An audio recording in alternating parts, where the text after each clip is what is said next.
আর ছাত্র শিবিরের রাজনীতি হচ্ছে 10%। আমরা মাত্র 30 জনের বডি দিয়ে পুরো বাংলাদেশ চালাই। আমাদের এরকম 700 সদস্য বিশিষ্ট কমিটি নাই যে যার নামই চেনে না। এক ভাই প্রশ্ন করছেন, বাংলাদেশ ছাত্র শিবির, বাংলাদেশ ইসলামী ছাত্র শিবির থেকে শিক্ষার্থীদের আর্থিক সহায়তা দেয়? এটা আমাদের সামর্থ্যের আলোকে যাদের প্রয়োজন তাদেরকে আমরা দেওয়ার চেষ্টা করি।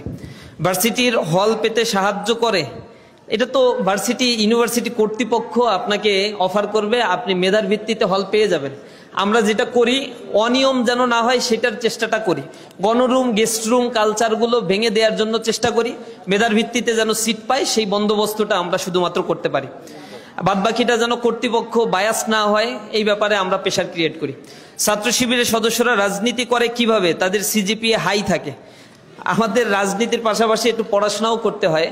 আপনারা জানেন অথবা জানেন না, অনেকে জানার কথাও না, ইসলামী ছাত্র শিবিরে কেউ জয়েন করলে সাথে সাথে তাকে একটা বই ধরায় দেয়া হয়, এটাকে আমরা রিপোর্ট বই বলি। ওই রিপোর্ট বইয়ের মধ্যে 14টা 15টা কলাম থাকে। তার মধ্যে 4র্থ নম্বর বা 5ম নম্বর কলামে থাকে পাঠ্যপুস্তক অধ্যয়ন, লাস্টের দিকে একটা কলামে থাকে পত্রপত্রিকা অধ্যয়ন নিয়মিত করেছে কিনা, এরপরে একটা অংশের ভিতরে ক্লাসে উপস্থিতি ঠিকমতো করেছে কিনা। এই জিনিসগুলো তাকে প্রতিদিন লিখতে হয়। আর মাস শেষে একটা দিন তাকে ডেকে নিয়ে এসে পড়াশোনা, কোরআন হাদিস, নামাজ, এরপর হচ্ছে মানুষকে ভালো পথের দিকে আহ্বান জানানো, সেলফ ক্রিটিসিজম, এই কাজগুলো করেছে কিনা এগুলোর হিসাব কিতাব নেওয়া হয়। এই হিসাব কিতাব আবার স্তর ভিত্তিক কঠিন এবং সহজ করা হয়। যারা নিউ কামার সংগঠনে ইন্ট্রেন্স করে তাদেরকে ইন্সপাইরেশন দেওয়া হয়। আর যারা ছাত্র শিবিরের একটু লিডার টাইপের হয়ে যায় তাদেরকে এর উপরে এমফাসাইজ করা হয়। এইটা না করলে পরে শৃঙ্খলা ভঙ্গের দায়ে ব্যবস্থাও নেওয়া হয়। লেখাপড়া করলো না কেন, রেজাল্টটা খারাপ হইলো কেন, আত্মসমালোচনা করে না কেন, পত্রিকা পড়ে না কেন, এই কারণে তাকে দাঁড়ায় জবাব দিতে হয়। যার ফলশ্রুতিতে এই বেচারা তার জীবনের সময়গুলোকে ম্যানেজ করে চলতে বাধ্য হয় এবং সেই পেশারের মধ্যে তাকে নিয়ে আসা হয় যেটা তার বাবা মাও হয়তো কখনো কল্পনাও করতে পারে না। যার ফলশ্রুতিতে সংগঠন, অর্গানাইজেশনাল ক্যাপাসিটির পাশাপাশি তার এই জায়গাটা, একাডেমিক এক্সিলেন্সির জায়গাটা সে সমানতালে নিয়ে যেতে পারে, যেটা সংগঠন আমাদেরকে দিয়েছে। বিদায় সংগঠনের প্রতি আমরা ডেডিকেটেড হয়েছি। আমাদের এগুলা না দিয়ে যদি শুধু রাজনীতি করতে বলতো তাহলে এই সংগঠনে থাকাটা দুরূহ হয়ে যেত। আর ছাত্র শিবিরের রাজনীতি হচ্ছে 10%, 8 থেকে 10%। আর আমাদের এমনি ব্যক্তিকে গঠন করার কার্যক্রমটাই আমরা 90% ক্ষেত্রে করে থাকি। পলিটিক্যাল অ্যাওয়ারনেস প্রয়োজন আছে, কিন্তু অতিমাত্রায় পলিটিক্যাল অ্যাফিলিয়েশন আমরা পছন্দ করি না, প্রতিবাদ করি। যতটুকু রাস্তায় আমাদের দেখেন অতটুকু হচ্ছে আমাদের টোটাল কাজের হয়তো শিকে ভাগ 5 থেকে 7%-এর বেশি হবে না। বাদ বাকি ইন্টারনাল কার্যক্রমগুলো আমাদের অনেক বেশি। এখন ডাকসু ইলেকশন শেষ হলো, জাকসু চলছে। এখানে ডাকসুতে আলহামদুলিল্লাহ ছাত্র শিবির তো প্যানেল সহ বিজয় অর্জন করছে। জাকসুতেও আলহামদুলিল্লাহ প্যানেলের 90%-এর উপরে ইনশাআল্লাহ রেজাল্টের ফলাফল দিবে। আমরা আশাবাদী বিজয় অর্জন করবে ইনশাআল্লাহ। তো আলহামদুলিল্লাহ এখন রাকসু টাকসু এগুলাও আছে সামনে।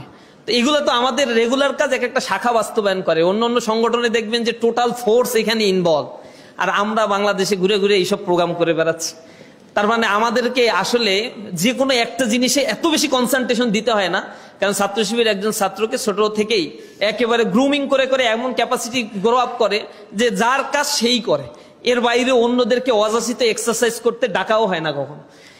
এরকম একটা কাজ আমার কেন্দ্রের 30 জন সেক্রেটারিয়েট মেম্বার আছে। আমরা মাত্র 30 জনের বডি দিয়ে পুরো বাংলাদেশ চালাই। আমাদের এরকম 700 সদস্য বিশিষ্ট কমিটি নাই যে যার নামই চেনে না, ওরকম সিস্টেম না আমাদের। তো এই 30 জনের মধ্যে 2 জন 3 জন ইনভলভ আছে এই কাজের জন্য। বাকিরা সারা দেশে ঘুরে ঘুরে এইসব প্রোগ্রাম আদি বা নিজেদের লেখাপড়া, নিজেদের কাজ নিয়েই ব্যস্ত আছে। আমরা কোনো নেতার পেছনে ঘুরে ঘুরে সময় ব্যয় করাকে অপছন্দ করি। আমরা যখন হাঁটি অনেকে আমাদেরকে বলে যে আপনি একা একা হাঁটতেছেন, ক্যাম্পাসে গেলে বলে একা একা, টিচাররা বলে একা একা তুমি। তো আমরা বলছি আমার সাথে কে আসবে, কে যাবে, আমার পকেটে টাকা আছে যে তারে আমি চালাইতে পারি। আর আমাদের সংগঠনে কাউকে নেতার পেছনে ঘোরানো সম্পূর্ণ অপছন্দ করা হয়। নেতা তার মতো করে ঘুরবে। গত 2 দিন ধরে ডাকসুর বিপিজিএস যখন ক্যাম্পাসে একা একা হাঁটতেছে, কিছু ছাত্র দেখে বলছে বিপিজিএস একা একা হাঁটে। এটা আশ্চর্য লাগছে তার কাছে। তো ওদের কাছে জিজ্ঞাসা করছে ভাই একা? বুঝতে তো একাই তো, আমি তো ছাত্র, আমি একা ধোকা পাবো কোথায়? ধোকা চলতে গেলে তো পকেটে টাকা উল্লাপাল্টা ইনকাম করতে হবে। ডাকসুর বিপিজিএস এর তো উলট পালট ইনকামের সুযোগটা নাই, তার তো আসলে স্কোপটা খুবই লিমিটেড। সুতরাং আমাদের সংগঠন ছোটবেলায় যখন সংগঠনে ইনক্লুড হয় ছাত্রদেরকে আমরা সেভাবে গড়ে তোলার চেষ্টা করি। তো এরকম না, আবার অনেকে আবার প্রাথমিক পর্যায়ে প্রশ্ন করে যে ছাত্র শিবির কি শুধু মেধাবীরাই করতে পারে? একটা টক শোতে গিয়ে এক দলের বড় একটা দল, তার নেতা আমারে জিজ্ঞাসা করতেছে যে এই প্রশ্নের উত্তর ছাত্র শিবিরকে দিতে হবে, যে ছাত্র শিবির কি শুধু মেধাবীরাই করতে পারবে যাদের সিজিপিএ 3.5 এর উপরে? যদি এর নিচে হয় তাহলে কি শিবির করতে পারবে না?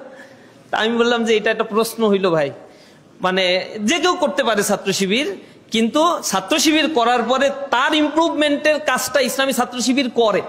আমি বলি যে পূর্বে তুমি কি করে আসছো, it doesn't my considering factor. এখন তুমি কি এখন থেকে চিন্তা করো আর নিজেকে গড়ে তোলার জন্য চেষ্টা করো। পুরাতন নিয়ে যে চিন্তা করতে থাকে ও পেছনেই পড়ে থাকে। আমার পেছনে কি হয়েছে এটা আমি কখনোই রিগেইন করতে পারবো না। সুতরাং আমার জন্য বেটার অপশন হচ্ছে ভবিষ্যতে আমি আসলে কোন দিকে যাব সেটা নিয়ে আমাকে চিন্তা করা। অতটুকু চিন্তা করতে পারলেই হবে ইনশাআল্লাহ। তা আমাদের জনশক্তিকে আমরা এইভাবে পজিটিভ সেন্স নিয়ে গড়ে তোলার জন্য চেষ্টা করি।